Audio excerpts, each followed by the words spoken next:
आलिया भोगासी असावे सादर, आलिया भोगासी असावे सादर, देवावरी भार घालून या, मग तो कृपा सिंधू निवारी साकडे, येरते बापुडे काय रंक. प्रस्तुत प्राप्त प्रसंगी प्राप्त स्थळी कीर्तनरूपी सेवेसाठी निवडलेला अभंग जगदवंदनीय जगदमान्य छत्रपती शिवाजी राजांचे गुरु देऊ निवासी श्रीमंत श्री जगद्गुरु तुकोबाराय यांचा 4 चरणाचा सध्याच्या परिस्थितीवर कशी मात करावी असं उत्कृष्ट वर्णन करणारा अभंग आज सेवेसाठी निवडलेला आहे.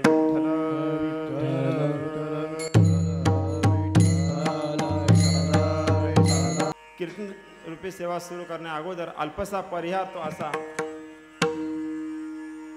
की श्री क्षेत्र चिवे या ठिकाणी गपकी पंचक्रोशीच्या सहकार्याने तसेच चिवे ग्रामस्थ यांच्या प्रेमाखातर आमचे दिनेश महाराज वाडेकर तसेच त्यांचे सहकारी यांनी हा जो कीर्तनरूपी सेवेचा हे जे प्रयोजन केलेलं आहे त्याबद्दल सर्वांच्या अगोदर त्यांना धन्यवाद देतो. तसेच आमच्या गावातील ग्रामस्थ असतील, आमचे मृदुंगमणी गुरुवर्य अमृत महाराज असतील, गुरुवर्य किरण भाऊ असतील, या सर्वांनी जे अनमोल सहकार्य केलं त्या सर्वांना धन्यवाद देतो आणि आपल्या अभंगाकडे वळतो. विठ्ठल. वक्रतुंड महाकाय सूर्यकोटी समप्रभ निर्विघ्नं कुरु मे देवं सर्वकार्येषु सर्वदा. महायोगपीठे तटे भीमरथ्यां वरं पुंडरीकाय दातुं मुनीन्द्रैः समागत्य तिष्ठन्तमानन्दकन्दं परब्रह्मलिङ्गं भजे पाण्डुरङ्गम्. पांडुरंगा करू प्रथम नमन, दुसरे चरणा संतांची या, दुसरे चरणा संतांची या, दुसरे चरणा संतांची या.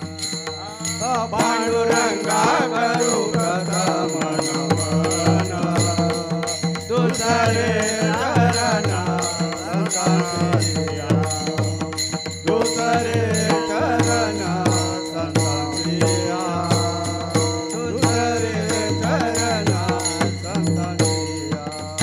त्यांच्या कृपादाने कथेचा विस्तारू, त्यांच्या कृपादाने कथेचा विस्तारू, त्यांच्या कृपादाने कथेचा विस्तारू, त्यांच्या कृपादाने कथेचा विस्तारू.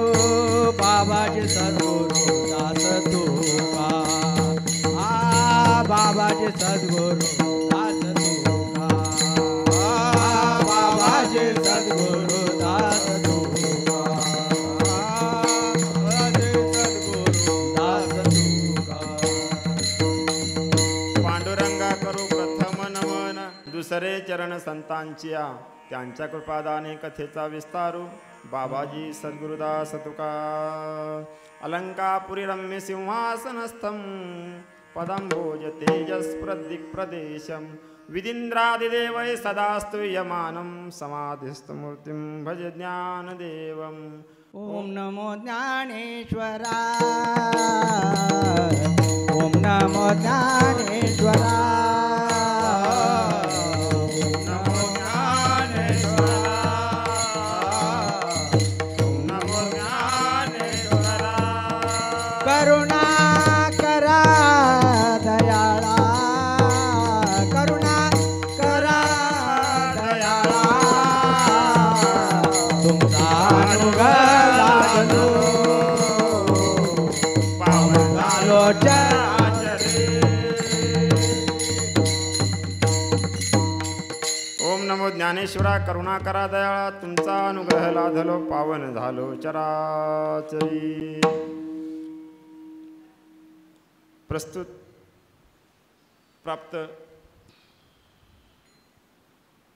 अभंगामध्ये जगद्गुरु तुकोबाराय असं सांगतात की आलिया भोगासी असावे सादर देवावरी भार घालून या. तुकाराम महाराज सांगतात की आलेल्या प्रसंगाला हसत मुखाने काय करा, सामोरं जा. आलिया भोगासी असावे सादर, पण एक करा, तुम्ही जे काय कर्म करता सकाळी उठल्यापासून झोपेपर्यंत ते काय करा, सकळ कृष्णाशी अर्पण.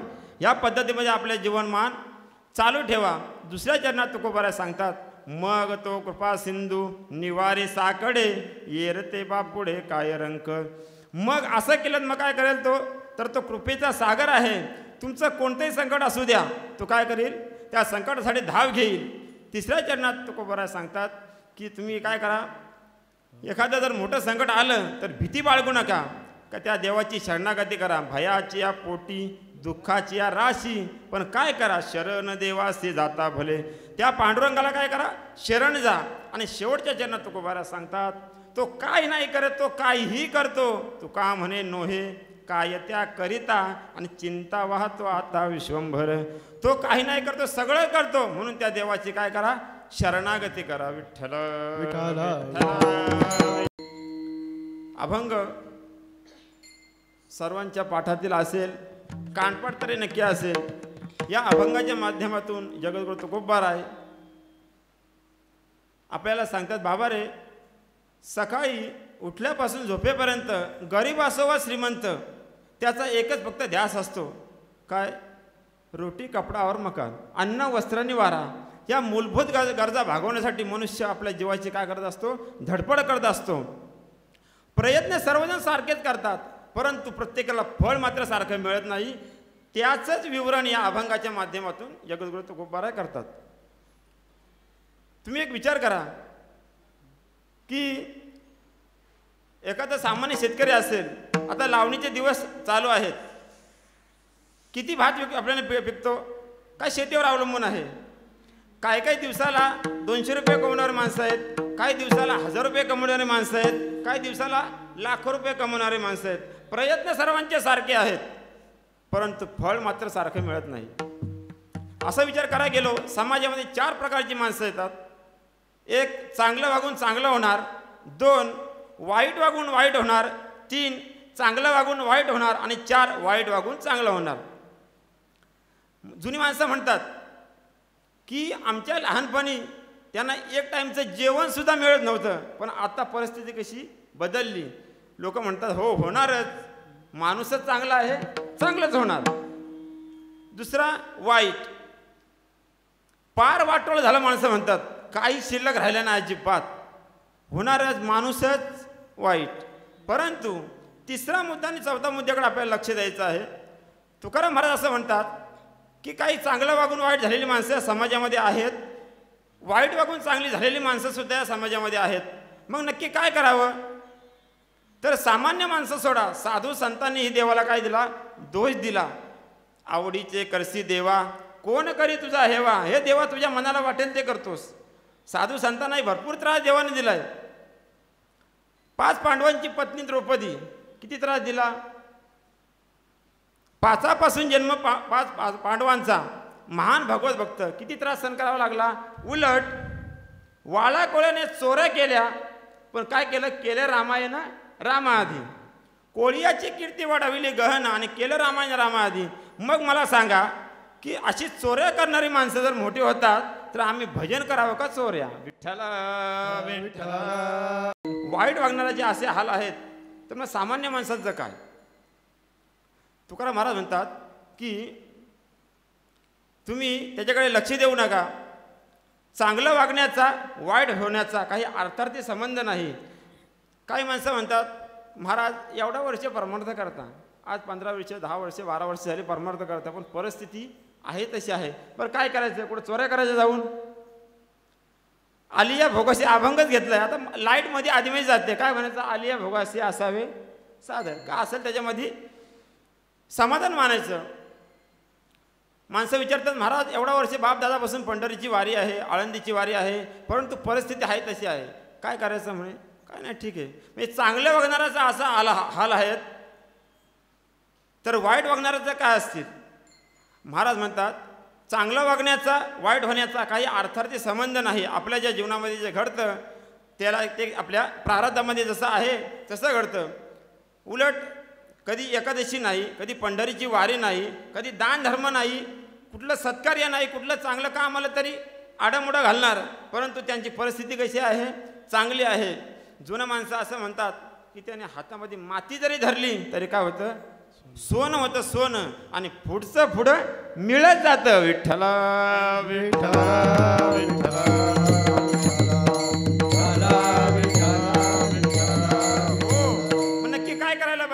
तर तुकाराम महाराज सांगतात की आपल्या जीवनामध्ये जे काही घडत असतं त्याचं एकमेव कारण आहे, भोगतो न घडे संचिता वाचोनी, भोगतो न घडे संचिता वाचोनी, भोगतो न घडे संचिता वाचोनी, भोगतो न घडे संचिता वाचोनी,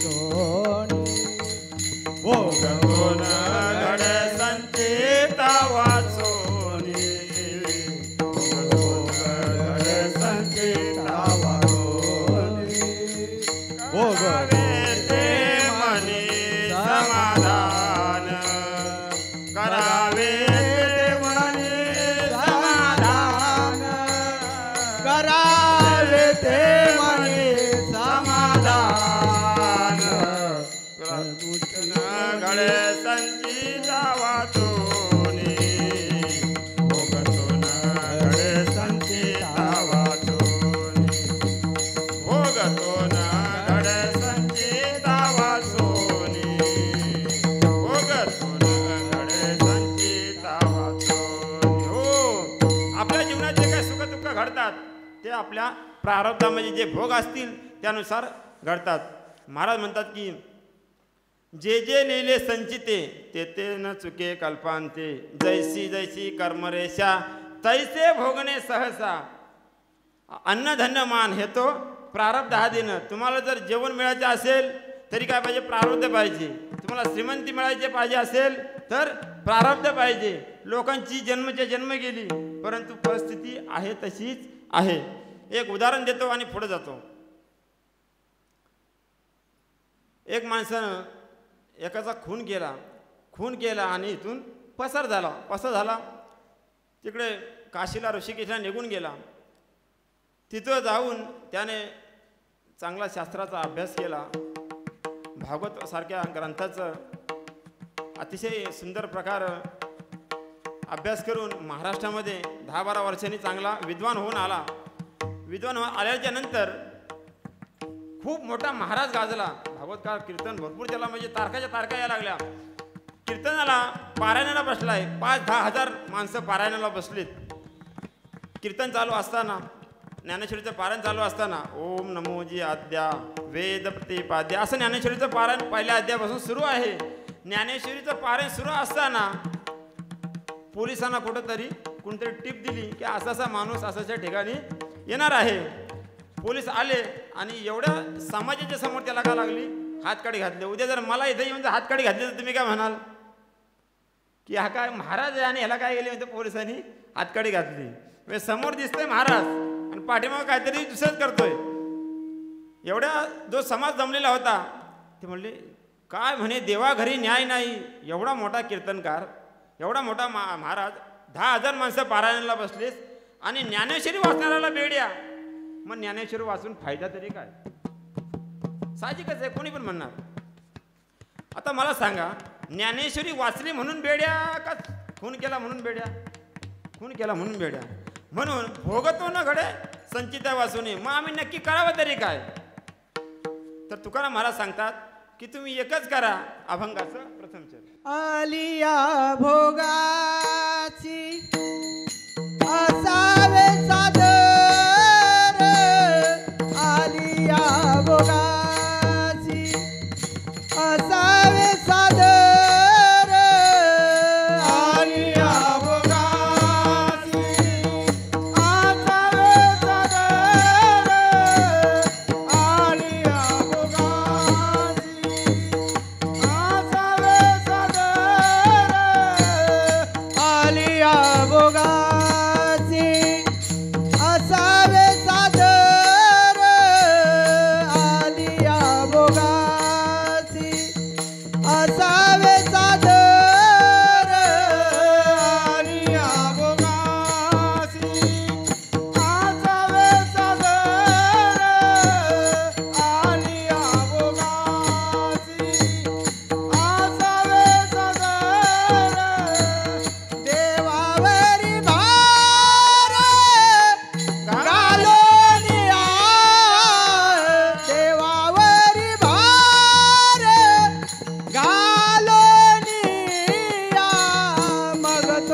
कृपा सिंधू निवाडी साकडे मग तो कृपा सिंधू निवाडी साकडे देवावरी भार घालनिया देवावरी भार घालनिया मग तो कृपा सिंधू निवाडी साकडे मग तो कृपा सिंधू निवाडी साकडे. म्हणून तुकाराम महाराज अभंगाच्या प्रथम चरणात सांगतात, आलिया भोगासी असावे सादर देवावरी भार घालून या. चांगलं वागण्याचा वाईट होण्याचा काही अर्थार्थी संबंध नाही. आपल्या जीवनामध्ये जे काही घडत असतं, जे सुखदुःख घडत असतं, ते आपल्या प्रारब्धामध्ये असेल तसं घडत असतं. कर्माचे 3 प्रकार सांगितलेत कालानुरूप. एक प्रारब्ध कर्म, संचित कर्म आणि क्रियमान कर्म. वर्तमानामध्ये आहे ते क्रियमान कर्म. प्रारब्ध कर्म संचित कर्म प्रारब्ध कर्माच्या रूपाने काय होतंय, भोगायला येतंय. छोटंसं उदाहरण देतो, पुढे जातो. की आपण पालीवरून 5 किलो साखर आणली घरामध्ये वापरायला, ती डायरेक्ट 5 किलो चहामध्ये होतो का? नाही. ती काय करतो, थोडी थोडी 200 ग्राम 300 ग्राम पाव किलो अर्धा किलो अशी वापरायला काढतो. तसंच संचित कर्म प्रारब्ध कर्माच्या रूपाने आपल्याला काय होतंय, भोगायला येतंय. मग तो महाराज असू द्या, प्रवचनकार असू द्या, नाही तर मोठा कोणी मंत्री असू द्या, संत्री असू द्या, त्यांना सर्वांना तो त्रास हा भोगावाच लागेल. केले कर्म त्याची झाले भोगा आले उपजले मेले ऐसे किती उपजले मेले ऐसे किती उपजले मेले ऐसे किती केले कर्म झाले त्याची भोगा आले उपजले मेले ऐसे किती उपजले मेले ऐसे किती उपजले मेले ऐसे किती. हो, नाथ बाबा सांगतात, केले कर्म झाले त्याची भोगा आले उपजले मेले ऐसे किती. किती भगवंताचे अवतार झाले, संतांचे अवतार झाले, हे होणार आहे. हे आज ना उद्या आपण जाणार आहे, पुढची पिढी येणार आहे, ह्या सगळ्या गोष्टी होणार आहेत. परंतु त्या गोष्टींना काय करायचं, हसतमुखाने सामोरं जा. आपण कोण आहोत, मनुष्य आहोत. म्हणून मनुष्याने चिंता करायची नाही. मनुष्याने कुठलंही कर्म हातात घेऊ द्या. नर करणी करे सो नरका नारायण बन जाता आहे. काय होतंय, आपण कुठलं चांगलं कर्म हातात घेतलं ना, ते नक्की सिद्धीच पावतं. आणि तशी ताकद देणार तो परमेश्वर बसलेला आहे. सकाळपासून किती लोकांची लाईट कधी येते काय ते बऱ्या गोष्टी सर्व घडत जाणार आहेत, होतात बरोबर. फक्त आपला काय पाहिजे, आपलं धैर्य पाहिजे. तेच तुकाराम महाराज सांगतात की आलेल्या भोगाला हसतमुखाने सामोरं जा. असावे सादर. काय करा, आलेल्या कर्माला हसतमुखानं सामोरं जा. तुकाराम महाराज सांगतात की बाबांनो, हे सुखदुःख आपल्या जीवनामध्ये येत असतात. रामकृष्ण परमहंस माहिती आहेत का तुम्हाला, स्वामी विवेकानंदांचे गुरु होते. त्यांच्या हातून कालिका माता प्रसाद ग्रहण करायची. परंतु त्यांना एक व्याधी होती, कॅन्सर सारखी भयानक बिमारीने ते त्रस्त होते. मग त्यांना काही जणांनी विचारलं की महाराज, तुमच्या हातून कालिका माता काय करते, प्रसाद ग्रहण करते, म्हणजे किती पावर असेल त्या माणसाची विचार करा. माणसाने विभूती म्हणा, त्यांची किती पावर असेल. परंतु त्याने एक उत्तर दिलं की मी आता ह्या क्षणाला मातेला सांगून माझी व्याधी बरी करू शकतो, परंतु माझं जे काही कर्म शिल्लक राहिले ते ह्या जन्मात नाही तर मला दुसऱ्या जन्मात काय करायला लागणार आहे, भोगावं लागणार आहे. ते कर्म भोगण्यासाठी मनुष्याचा जन्म आहे. मनुष्य जन्माला तो 3 प्रकाराने येतो, पाप वासना कर्मानी. माऊली नरबरा सांगतात की अगा कर्मी जे उरावे ते सुखदुःखी फळावे आणि तया ते भोगावया यावे देहा एका. म्हणजे एक कर्म जर शिल्लक राहिलं तर जन्म आहे. म्हणून त्याने दिलेलं उत्तर किती समर्पक आहे बघा. दुसरी जर पाप वासना जर राहिली तरी मनुष्याला काय आहे, जन्म आहे. अशा प्रकारे मनुष्याचा जन्म आहे. परंतु ह्या जीवनामध्ये जीवन जगत असताना आनंदी जीवन कसं करता येईल ह्याकडे आपण काय केलं पाहिजे, दुर्लक्ष. नाही तर बघा त्या ह्याच्या तोंडावर गौऱ्या फुटलेल्या आहेत. नाही, आनंदी जीवन जगायचं. आपण कसे आहोत, परमार्थी माणसं. आपण कुणाचे दास आहोत, आम्ही विष्णूचे दास आहोत. कुणाचे, आम्ही काय कुणाचे खातो, श्रीराम आम्हाला देतो. म्हणून आपण घाबरायचं नाही. वारकरी आहोत आपण. विठ्ठला. लोकांनी जर काय कुठला समजा व्यवसाय करत असतील, धंदा करत असतील, परंतु त्याच्यामध्ये जर त्यांना जर काय सुख प्राप्त झालं नाही, श्रीमंती मिळाली नाही, तर लोक काय करतात, धंदा बदलतात. कोण जर भाजीचा धंदा करणारा असला, भाजीमध्ये जर परवडलं नाही, तो काय करतो, वीटभट्टीमध्ये घुसतो. वीटभट्टीमध्ये नाही म्हणे आता परवडत भट्टी, मजुरी जास्त झाले, मग तो काय करतो, हॉटेलमध्ये जातो. हॉटेल व्यवसायामध्ये आपलं मन गुंतवतो. तिथंही जर झालं नाही तर काय नाही काहीतरी धडपड करत बसतो. परंतु तुकाराम महाराज म्हणतात की जरी धंदा बदललास तरी तू धंदा बदलू नकोस, कारण धंदा बदललास तर तुझं नशीब बदलेल कशावरून. एक छोटंसं उदाहरण आहे. 2 सखे भाऊ, 30 एकर जमीन. कोकणातली गोष्ट नाही. कोकणामध्ये आता 30 एकर जमीन मला हातवर करून दाखवायचं बसलेले की बाबा आमची 30 एकर जमीन 4-5 भावांची तरी मिळून आहे का म्हणून. जमीन राहिलेली नाही. आपल्याला तिकडे जायचं ना, आपलं दृष्टांत घ्यायचं आणि पुढे निघायचं आहे. 30 एकर जमीन घाटावरची गोष्ट. परंतु काही कालांतराने त्या 2 भाऊ का झाले, विभक्त झाले. पहिला काय त्याचा लहान भाऊ होता, तो लग्न झालं नव्हतं म्हणून दोघे एकत्र होते. आता कसे विभक्त झाले, का वेगळे पडतात ते मी तुम्हाला सांगायची गरज नाही. विभक्त झाले. दोघांची 15-15 एकरची वाटणी झाली. ह्याने मध्ये असा बांध घातला. या बांधाकडे इकडे ह्याची 15 एकर, इकडे याची 15 एकर. परंतु जोपर्यंत एकत्र होते तेव्हा ती जमीन चांगली पिकत होती. परंतु विभक्त झाले, दोघांचं काय झालं, नशीब बदललं. कारण माझ्या नशिबात काय आहे ते तुमच्या असेल असं नाही ना. माझ्या जर नशिबामध्ये सुख असेल तर मला सुख मिळेल, माझ्या नशिबात दुःख असेल तर दुःख मिळेल. नशीब बदललं. एकाची वाटणी चांगली पिकायला लागली, एकाची वाटणी कमी पिकायला लागली. मग आता आपल्याकडे समजा भात जर पिकवत असलं तर आपण काय म्हणतो, शेती आपल्याला काय परवडत नाही, कारण मजुरी जास्त झाली, त्यामुळे भात काय आपल्याला पाहिजे तसा भाव मिळत नाही. तसा त्यांच्याकडे ज्वारी पिकायची. तुम्हाला काय करू म्हणे, माझ्या मोठ्या भावासारखाच म्हणा मी प्रयत्न करतो, शेती करतो. तो जसा खत टाकतो तसा खत टाकतो, तो जसा नांगरकी करतो तसा मी पण सुद्धा काय करतो, नांगरकी करतो. मी सुद्धा तशीच मेहनत घेतो. परंतु माझ्या मोठ्या भावाला चांगलं उत्पन्न येतं आणि मला काय येतं, कमी उत्पन्न येतं. म्हणलं शेती काय परवडत नाही. त्यांनी काय केली, शेती अर्धलीने म्हणा, मक्त्याने म्हणा, ठोक्याने म्हणा. आता प्रत्येक भागात वेगवेगळे वाक्यप्रयोग आहे. काय म्हणायचं ते म्हणा. कोण म्हणा फुकट दिली तरी चालेल पण कर. दिली, शेती देऊन टाकली. आणि त्याच्या शेतीच्या बाजूला एक तळं होतं. त्या तळ्यामध्ये एक गळभोई मासे काढण्यासाठी यायचा. त्याने आपल्याला सहज विचारलं त्या बारक्या भावाने, काय रे बाबा म्हणे तू हा जो मासे घेऊन येतोस, एक मासा कितीला. म्हणला एक मासा मी 50 रुपयाला विकतो. मग असे दिवसाला किती मासे मिळतात. तर वारकऱ्यांचा आणि माशाचा काही संबंध नाही. विठ्ठल विठ्ठल.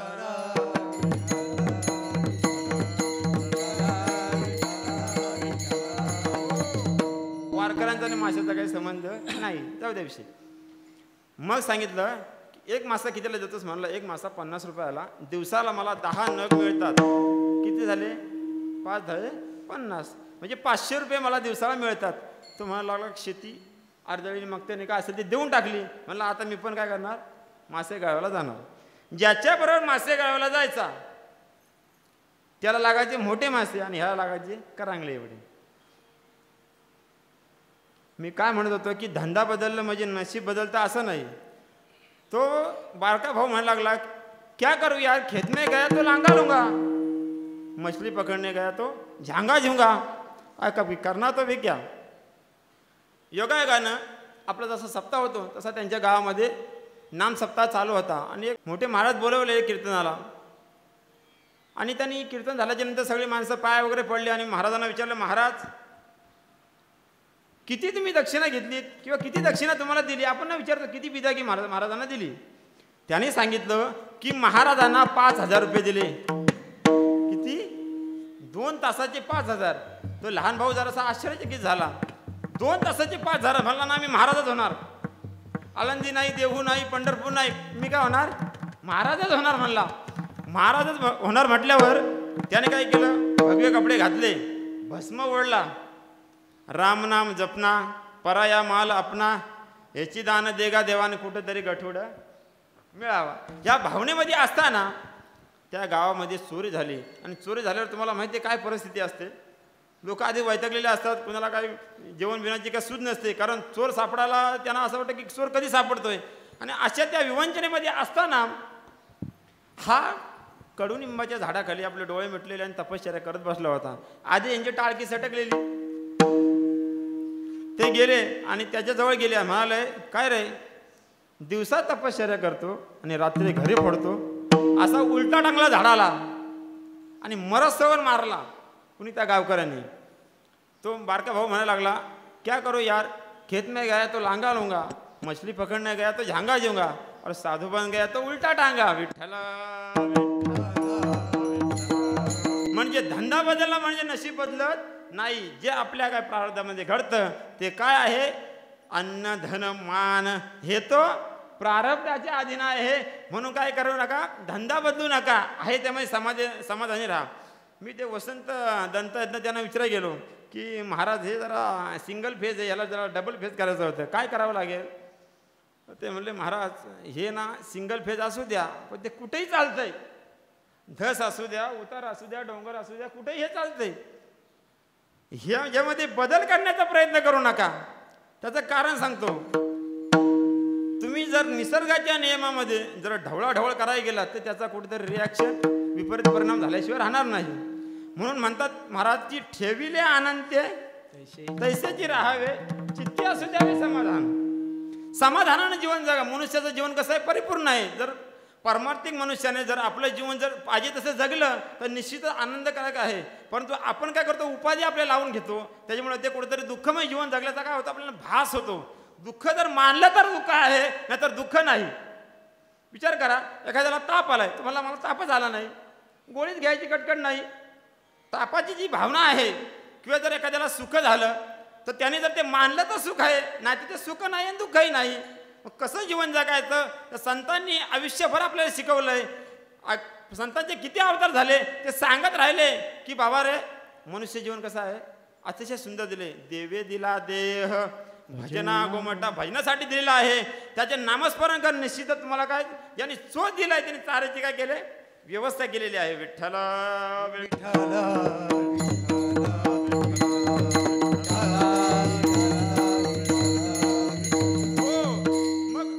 मग माणसं म्हणायला लागले, महाराज आम्ही नक्की करायचं तरी काय. तर त्याचं अतिशय एक छोटा प्रमाणामध्ये तुकोबरा सांगतात, आम्ही विष्णुदासी देव घ्यावाचे ते होणार ते होते प्रारब्धेसी, होणार ते होते प्रारब्धेसी,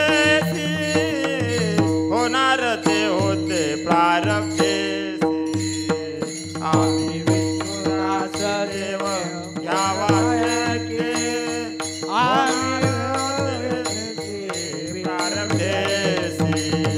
होणार ते होते प्रारब्धेसी, होणार ते होते प्रारब्धेसी.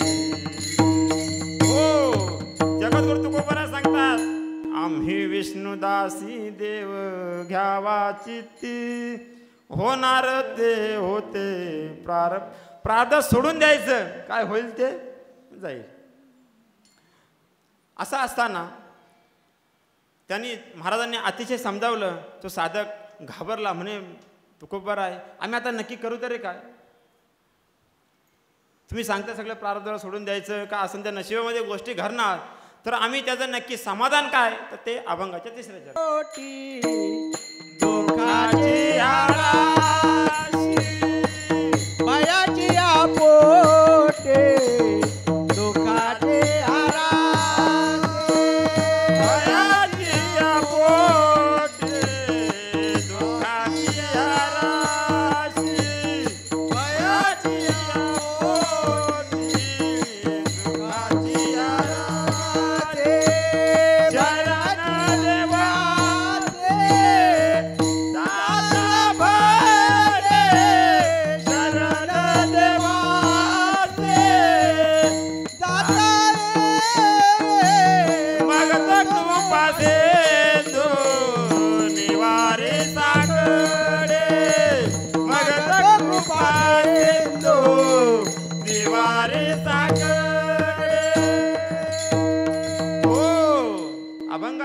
चरणात तुकोबाराय सांगतात की भयाची या पोटी दुःखाची या राशी काय करा शरण देवासी जाता भले.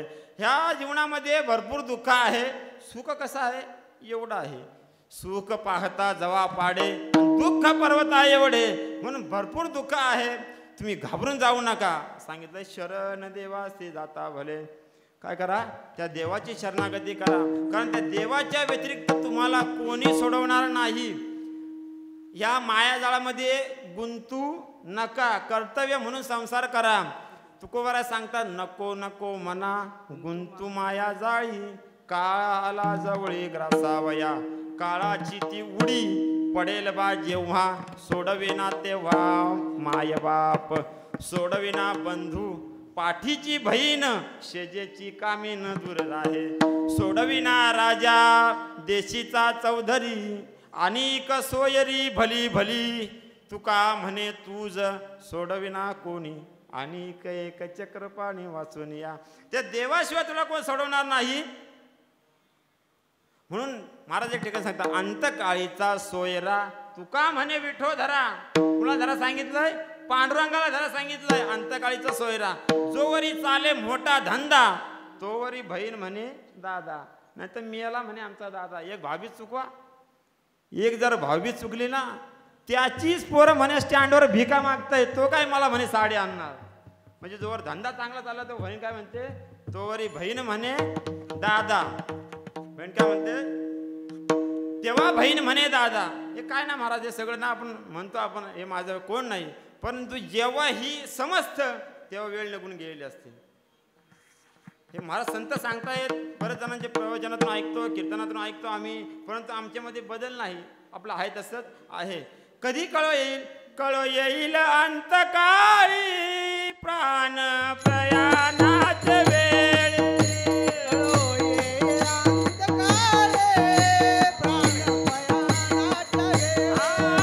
कळो येईल अंतकाळी प्राण प्रयाणाचे वेळ,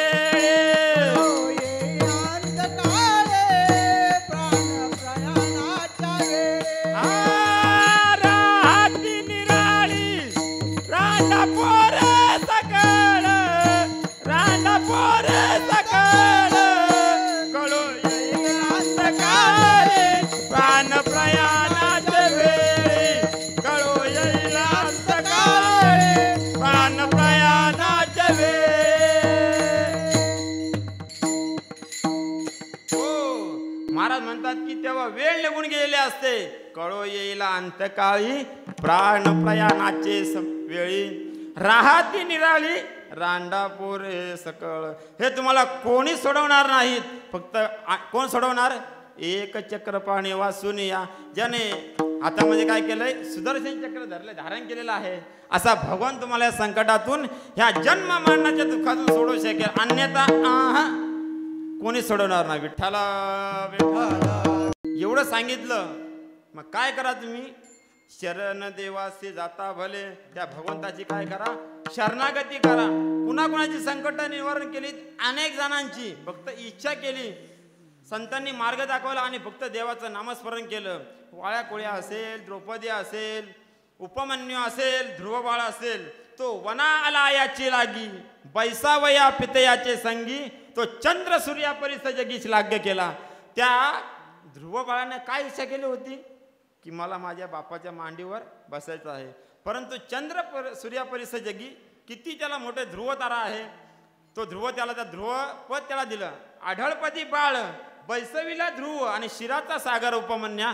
तो उपमन्यू काय मागितलं होतं, आईने सांगितलं, त्याने सांगितलं आई मला खरं दूध दे. आता ते काही दृष्टांत सांगत बसत ना, आपल्याला वेळ नाही. फक्त खरं दूध तुला कोण देऊ शकेल, तर या ब्रह्मांडाचा जो नायक आहे तो तुला काय करेल बाळा, खरं दूध देईल. म्हणून त्याने काय केलं, त्या भगवंताने संपूर्ण शिराचा सागरच त्या उपमन्यूला दिला. आढळपदी बाळ बसवला ध्रुव आणि क्षीराचा सागर उपमन्या. का, त्याने फक्त त्याची शरणागती केली, म्हणून अनेकांची संकट निवारली. संपूर्ण महाभारत बघा, महाभारत 5च जण उरले, 5च जण शरणागती केली म्हणून 5 जण उरले आणि 100 कौरव होते. एक तरी राहिला का नाव सांगायला, त्या ह्याचा धृतराष्ट्राचं नाव सांगायला, का शरणागती नाही केली. माणूस रावण मरसपर्यंत शरण आला नाही अजिबात. एक तर शरण नाही तर मरण, पण नाही आलाच नाही. माणूस त्रेतायुगातला असू नाही तर कलियुगातला असू द्या, 80 वर्षाचा झाला तरी शरण नाही. त्याला माणूस नाही रावणच म्हणायचा. काय जोपर्यंत रामाला जो शरण देत ना त्याला काय म्हणायचा? रावणच. तो त्रेतायुगातला असू ना तर कलियुगातला असो. विठ्ठल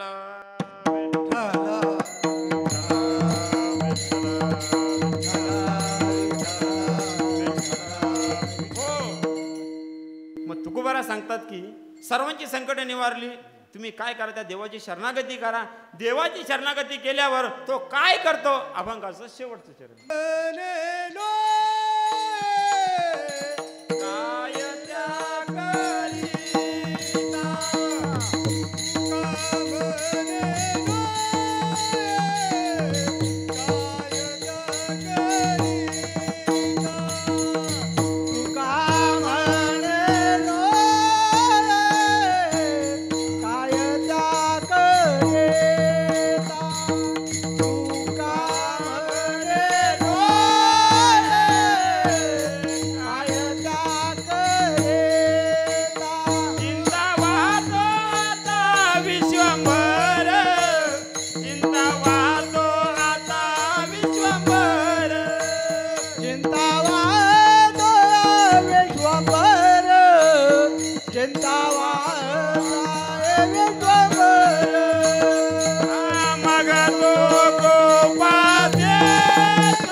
अभंगाच्या शेवटच्या चरणात सांगतात की तुका म्हणे नोहे काय त्या करिता आणि चिंता वाहतो आता विश्वंभर. त्याची शरणागती केली ना नक्की तो आपले काय करतो? चिंता वाहतो. दृष्टांत सांगतो आणि आपली सेवा आटोपते घेतो. काशीचे संत कबीर महाराज. काशीचे संत कोण? कबीर महाराज. माहिती असतील जे हिंदी दोहे गातात. त्यांचा मुलगा कमाल संत काशीचे होते, परंतु आमच्या पांडुरंग अतिशय त्यांना प्रिय होता म्हणून ते काय करायचे? काशीवरून पंढरपूरला यायचे. आता आपण चिव्यातून आळंदीला गेलो, अजून काही आपण एकटे जात नाही, अजून बाहेरची माणसं सुद्धा काय जातात. म्हणा रोहा तालुका असेल, पेन तालुका असेल, तर ते पेनची जर माणसं जर आपल्या तिथे भेटले तर आपण काय म्हणतो? कधी जर पालीच्या दर्शनाला जर आले तर कुठं या? चिव्याला या, आम्हाला फोन करा. म्हणजे काय होतं? त्या वारीमध्ये ऋणानुबंध वाढतात, एकमेकांच्या विषयी आपुलकी प्रेम वाढतं. तसंच काशीचे संत कबीर महाराज ते कुठे यायचे? पांडुरंगाच्या दर्शनाला पंढरपूरला यायचे. असंच ऋणानुसंबंध वारकऱ्यांच्या संतांचे वाढत गेले. परंतु पूर्वी काही साधनं नव्हती, माणसं काय करायची? पायी तीर्थयात्रा करायचे. मग परत येले सांगता येत नाही, पण ते पायी तीर्थयात्रा करायचे. तीर्थयात्रा करत करत आपले महाराष्ट्राचे जे काही वारकरी जे संत होते ते कुठं पोचले? काशीला. आणि 2 दिवस पायी चालत असताना काही त्यांना अन्न वगैरे खायला मिळालं नाही. अशा परिस्थितीमध्ये त्यांना आठवण झाली, ते बघा आपल्याला ते पंढरपूरला काशीचे कबीर महाराज ते आपल्याला भेटले होते, त्यांचा जर पत्ता विचारला तर आपल्या राहण्या खाण्याची काय होईल? सोय होईल. ह्या भावनेतून 2 दिवस उपवासी असलेले ते वारकरी कबीर महाराजांचा पत्ता विचारत गल्ली बोळातून कुठं आले होते? त्या कबीर महाराजांच्या घरी आले होते. परंतु कबीर महाराजांच्या घरी आले, एवढा आनंद वाटला कबीर महाराजांना. आणि मग त्यांनी सांगितलं 2 दिवसाचे उपवासी आहोत आम्ही, आमच्या काय करा? भोजनाची काहीतरी व्यवस्था करा. कबीर महाराज तसेच पटकन घरात गेले आणि बायकोला सांगितलं, काय ग माझे हे जिवलग वारकरी पंढरपूरला भेटलेले महाराष्ट्रातले वारकरी आज काशीला आले, त्यांच्या जेवणाची व्यवस्था कर. पत्नीने सांगितलं इकडे या.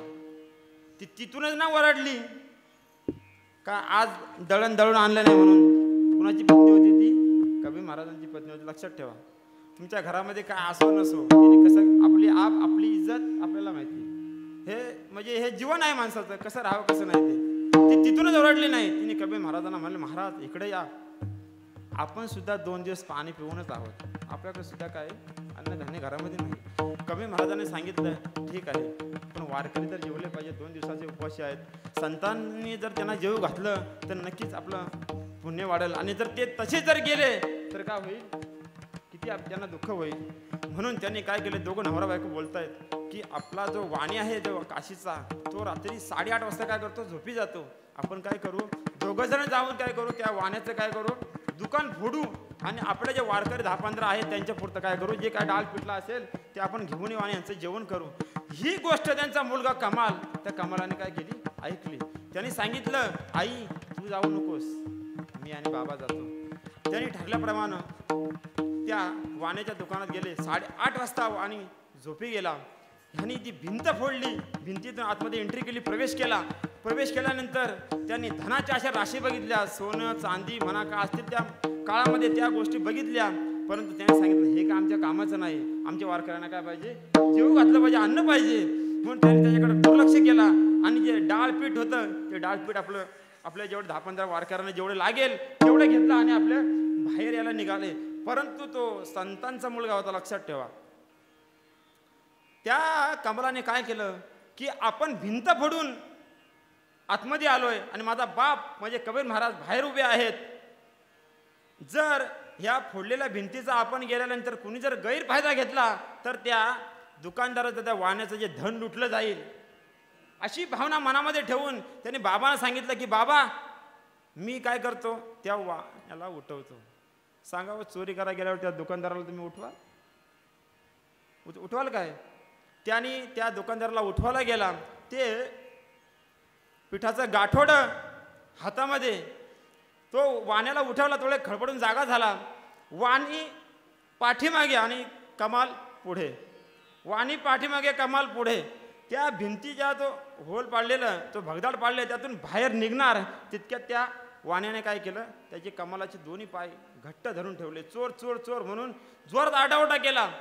अर्ध शरीर कुठं, भिंतीच्या पलीकडे, आणि अर्ध शरीर भिंतीच्या आतमध्ये. मग त्या कमालाने सांगितलं बाबा वारकरी जेवले पाहिजेत, वारकरी संत आपल्या घरी जेवले पाहिजेत. मग काय करा, आता जर मला इथं जर पकडलं तर काय म्हणतील की ह्याचा बाप रात्री कीर्तन करतो आणि चोरीचं धान्य हे आपले घेतात आणि सकाळी वारकऱ्याला पंक्ती घालतात, आपल्या काय होईल, फजिती होईल, बोबाट होईल, अख्ख्या गावामध्ये आपली आबरू जाईल. म्हणून तुम्ही एक करा, तुम्ही काय करा की मला मुलगा झालाच नाही असं मन धारट करा आणि माझी मान काय करा, कापून टाका. म्हणजे ती जर मान कापलीत तर सकाळी काशीमध्ये समजणार नाही की कबीर महाराजांच्या पोरांनी आणि त्या दोघ बापलेकांनी चोरी केली म्हणून. कसं काय करणार? परंतु मन धारेट करून त्या कमालाची मान कबीर महाराजांनी काय केली, कापून टाकली. कापून टाकली, ते धड तिथंच पडलं. तशीच ती ते मुंडकं घेऊन कबीर महाराज कुठं आले, आपल्या घरी आले. घरी आलं आणि ते पिठाचं, डाळी पिठाचं ते गाठोडं घरी आणलं. बायकोनं विचारलं, महाराज तुम्ही आलात, आपला कमाल कुठे आहे? ते मुंडकं दाखवलं.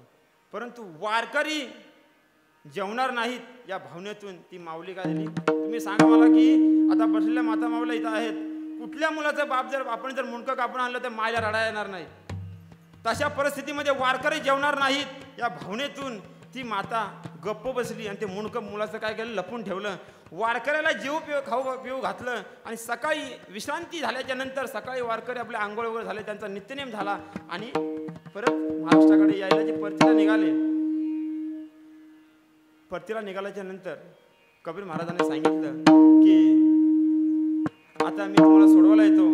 त्या माणसाने सांगितलं, त्या संतांनी सांगितलं, कबीर महाराज अतिशय धन्यवाद बरं का, 2 दिवसाचे उपवासी होतो, अतिशय आनंद वाटला तुमच्याकडे जेवून. पण काय परिस्थिती त्यांना माहिती नव्हती.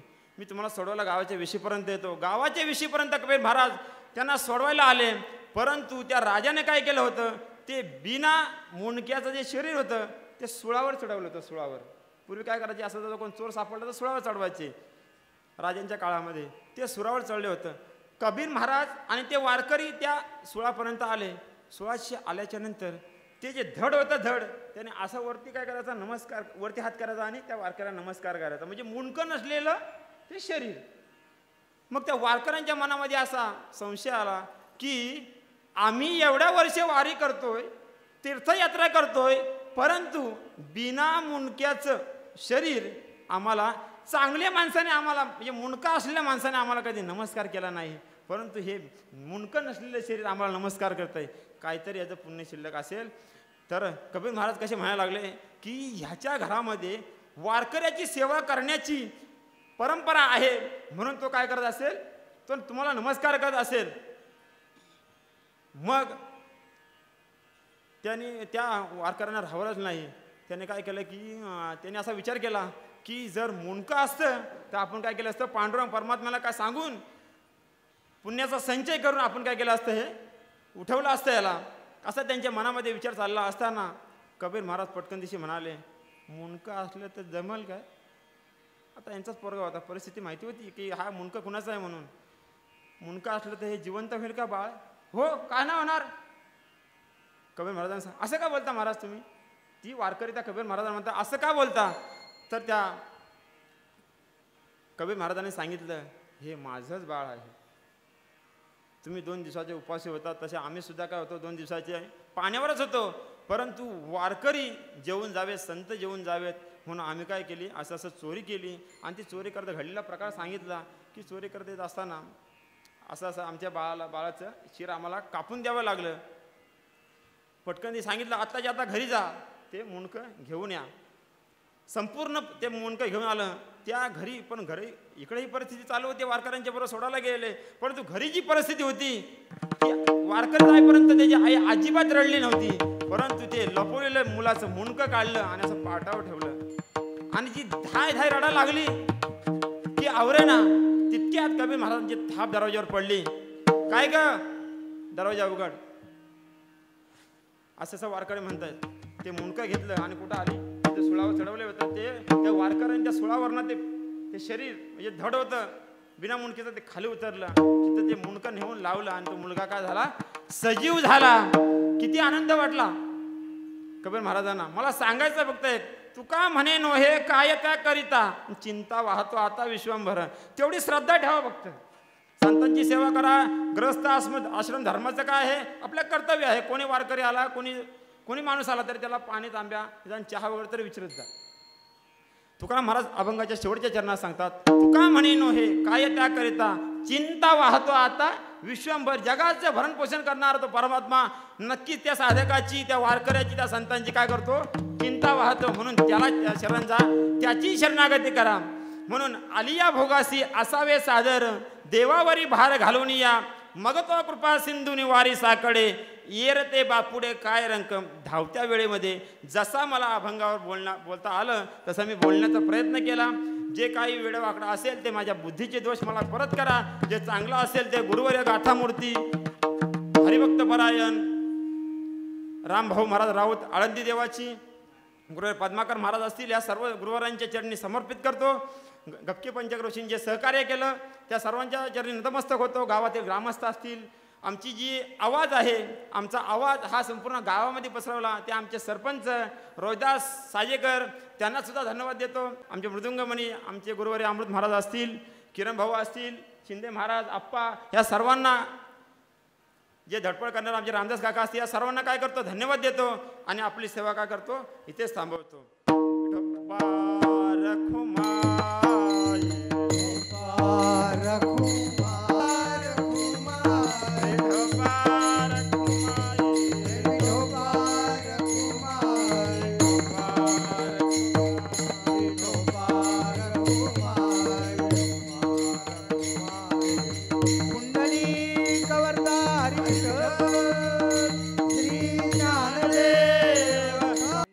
ज्ञानेश्वर माऊली, ज्ञानराज माऊली.